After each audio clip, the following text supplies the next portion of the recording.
কেমন আছো আমার প্রিয় আপু, দিদি, ভাই, বোন, আত্মীয় স্বজন, যে যেখান থেকে আমার ভিডিওটা দেখতে এসেছো, সবাইকে অসংখ্য অসংখ্য ধন্যবাদ এবং ভালোবাসা।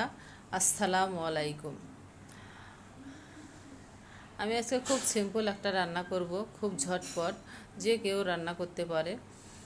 যারা ব্যস্ত বেচালার আছো তাদের জন্য মূলত এই ভিডিওটা। রেসিপির এই ভিডিওটা খুবই সিম্পল। আমি ব্রয়লার মুরগি আলু দিয়ে পাক করব।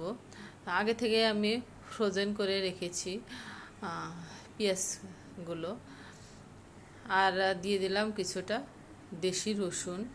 সুন্দর করে আমি বেরেস্তার মতো করে নিলাম।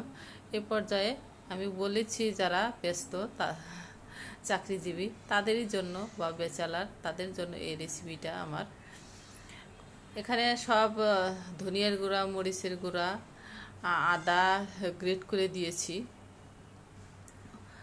আর রসুন তো দিয়েছি দেখলা, আর একটু গ্রেট করেও দিয়েছি। সাদা এলাচ, কালো এলাচ, গোলমরিচ থেতো করে দিয়েছি। কোনো বাটাবাটি করিনি, কিন্তু বাটা মশলার মতো স্বাদ আসবে।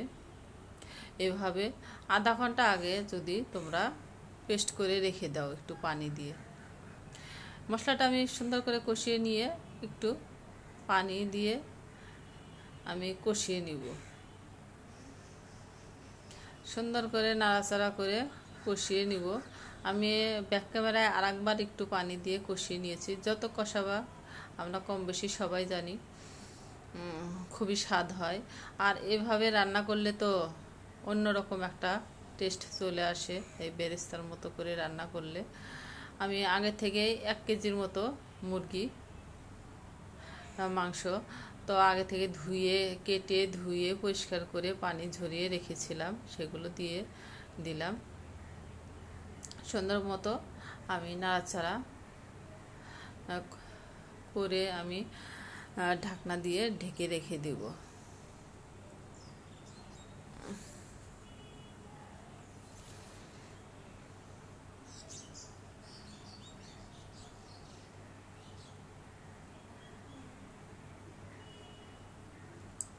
আবারও কিছুক্ষণ পরে তুলে আবার ঢাকনাটা তুলে নাড়াচাড়া করে নেব সুন্দর করে। এখনও আমি পানি অ্যাড করব না, আর একটু কষানো হলে আমি পানি অ্যাড করব।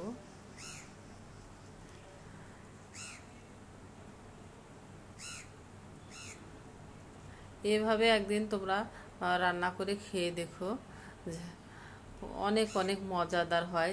যারা ব্রয়লার মুরগি খেতে চাও না তারাও আঙ্গুল চেটে পুটে খাবে, বুঝতেই পারবে না যে এত সহজেই এই রান্নাটা করা যায়।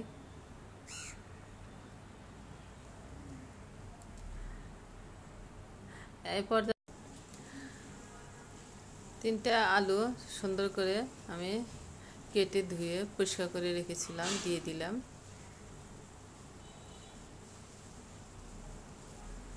বেশি আলু দিলে স্বাদ লাগবে না। আমার বড় ছেলে আলু পছন্দ করে, সেজন্য আমি ছোটো ছোটো 3টে আলু দিয়ে দিলাম। আবার এখন আমি পানি অ্যাড করে দিব, ঝোলের পানিটা দিয়ে সুন্দর করে নেড়ে চেড়ে আবারও ঢাকনা দিয়ে ঢেকে রেখে দেব। এ পর্যায়ে যে যেখান থেকে দেখছো অবশ্যই পারলে একটা, আমি তো সবাইকে লাইক দেই, কারণ লাইকটা তোমাদের প্রাপ্য। কারণ শুরুতে ঢুকলেই তো লাইকটাই তো আমাদের চোখে পড়ে, অনেকে লাইক দিতে চায় না, কোনো জোর নাই, আমি সবাইকে দেই,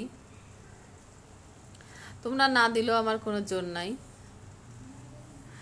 কারণ আমি প্রত্যেকটা মানুষকে, আমি যতগুলো মানুষের ভিডিও দেখি আমি সবাইকে, আমি এমন কোনো মানুষ নাই বা আমার বন্ধুবান্ধব নাই ইউটিউবে যাদের যাদের আমি ভিডিও দেখি 100 আমি লাইক আমি দিয়ে আমি ভিডিওর ক্লিক করি। না দিলে কোনো ব্যাপার নাই। যাই হোক, এ পর্যায়ে আমি 3-4টা কাঁচামরিচ দিয়ে দিলাম, দিয়ে একটু নাড়াচাড়া করে ঢাকনা দিয়ে রেখে দিব ফ্লেভারের জন্য।